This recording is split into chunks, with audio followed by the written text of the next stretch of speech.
Assalamualaikum warahmatullahi wabarakatuh. Apa kabar hari ini? Semoga kita sehat selalu dan diberikan kemudahan dalam belajar.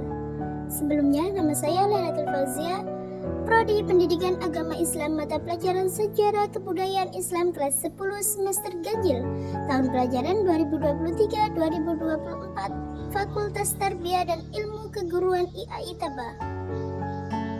Adapun capaian dalam pembelajaran, peserta didik mampu menganalisis kebudayaan masyarakat Mekah dan Madinah sebelum Islam, substansi dan strategi dakwah Rasulullah SAW, periode Mekah dan Madinah, peristiwa hijrah yang dilakukan Rasulullah SAW dan para sahabat, substansi piagam Madinah, dan faktor-faktor keberhasilan Fathul Mekah sebagai inspirasi dalam penerapan perilaku mulia Rasulullah SAW di kehidupan masa kini dan masa depan.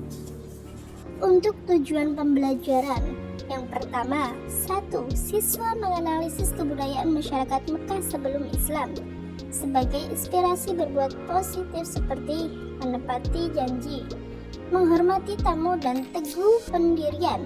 Yang kedua, siswa menganalisis substansi dan strategi dakwah Rasulullah SAW periode Mekah sebagai upaya menguat prinsip-prinsip bertauhid. Yang ketiga, siswa menganalisis peristiwa hijrah yang dilakukan Rasulullah SAW dan para sahabat sebagai bentuk semangat ukhuwah Islamiyah. Yang keempat, menganalisis substansi dan strategi dakwah Rasulullah SAW periode Madinah untuk menumbuhkan sikap toleransi dan tolong menolong dalam kehidupan beragama. Yang kelima, siswa menganalisis substansi piagam Madinah sebagai bentuk penanaman sikap hidup rukun dan saling menghargai antara umat beragama. Yang keenam atau yang terakhir, siswa menganalisis faktor-faktor keberhasilan Fathul Mekah sebagai inspirasi dalam mewujudkan sikap damai dan berani dalam menjalankan kebenaran. Untuk materi kali ini, bab 2 tentang Islamisasi Madinah zaman Rasulullah SAW. Poin A. Perkembangan masyarakat Madinah sebelum Islam. 1. Kepercayaan masyarakat Madinah sebelum Islam. Yang kedua, kondisi-kondisi masyarakat Madinah sebelum Islam. Kabilah-kabilah yang berada di Madinah antara lain: A. Kabilah Aus dan Khazraj, B. Kabilah Yahudi. Ketiga, kondisi ekonomi masyarakat Madinah sebelum Islam. Keempat, kondisi politik masyarakat Madinah. Di poin B, strategi dakwah Rasulullah periode Madinah. 1. Substansi dakwah periode Madinah. Yang kedua, strategi dakwah periode Madinah. A. Pembangunan masjid sebagai pusat dakwah. B. Mempersaudarakan kaum muslimin. C.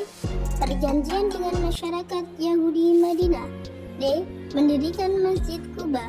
E. Mempersatukan suku Aus dan suku Khazraj. F. Penanaman nilai-nilai moral. G. Membentuk tatanan masyarakat. 3. Perkembangan masyarakat Madinah sebelum dan sesudah Nabi Muhammad SAW hijrah. A. Perubahan kondisi pemerintahan. B. Perubahan kondisi perekonomian. C. Peristiwa-peristiwa penting ketika Nabi Muhammad SAW berdakwah di Madinah. 1. Piagam Madinah. Dalam piagam Madinah terdiri atas 17 isi yang berkaitan dengan kaum muslimin, musyrikin, Yahudi, dan umum. Berikut ini adalah poin inti dari hal-hal yang sudah disebutkan di antaranya. A. Poin yang berkaitan dengan kaum muslimin. 1. Kaum muslimin yang berasal dari Quraisy dan Yathrib serta yang bergabungan dan berjuang bersamaan adalah satu umat. Yang kedua, orang-orang mukmin yang bertakwa harus menentang orang yang berbuat zalim. Di antaranya mereka kekuatan mereka bersatu dalam menentang yang zalim. Meski orang yang zalim itu adalah anak dari salah seorang di antara mereka. 3. Jaminan Allah Subhanahu wa Ta'ala itu satu, akan memberikan jaminan sekalipun kepada kaum muslimin yang paling rendah derajatnya di mata masyarakat. Sesungguhnya mukmin itu saling membantu di antara mereka, tidak dengan yang lain. B. Poin yang berkaitan dengan kaum musyrikin. Kaum musyrikin Madinah tidak boleh melindungi harta dan jiwa kaum kafir Quraisy dan juga tidak boleh menghalangi kaum muslimin darinya. C. Poin yang berkaitan dengan kaum Yahudi. 1. Tidak diperkenankan ada seorang Yahudi pun yang ikut berperan kecuali atas izin Nabi Muhammad SAW. Yang kedua, kaum Yahudi berkewajiban menanggung biaya perang kaum muslimin dan kaum muslimin pun juga berkewajiban menanggung biaya perang kaum Yahudi. Yang ketiga, kaum muslimin dan Yahudi harus membantu dalam menghadapi orang yang memusuhi pendukung piagam ini, saling memberi nasihat serta membela pihak yang terdolimi. Poin D. Poin yang berkaitan dengan ketentuan ini. 1. Kaum kafir Quraisy dan juga pendukung mereka tidak boleh diberikan jaminan kesehatan dan keamanan. Yang kedua, para pendukung piagam harus saling membantu dalam menghadapi musuh yang menyerang kota Yasrib. Yang ketiga, orang yang keluar berpergian di Madinah dalam keadaan aman kecuali mereka yang berzalim dan khianat kepada Allah Subhanahu wa Ta'ala beserta Nabi Muhammad SAW adalah penjamin bagi orang yang baik dan bertakwa. Dalam poin 2, reaksi atau respon terhadap kaum kafir Quraisy. A. Peristiwa Badar. B. Peristiwa Uhud. C. Peristiwa Ahzab atau Perang Handaq.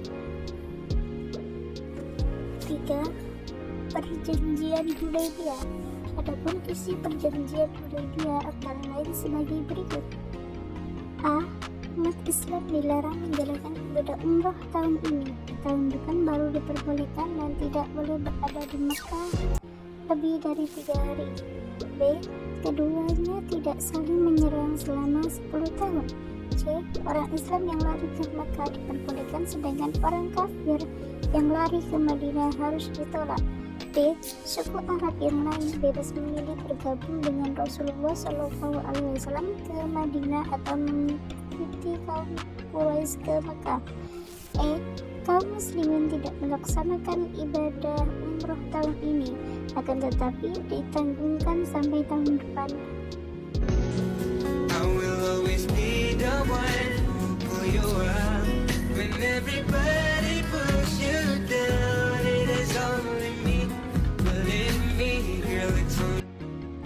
Mengeluh hanya akan membuat kita semakin tertekan, sedangkan bersyukur akan senantiasa membawa kita pada jalan kemudahan. Sekian dan terima kasih, semoga bermanfaat.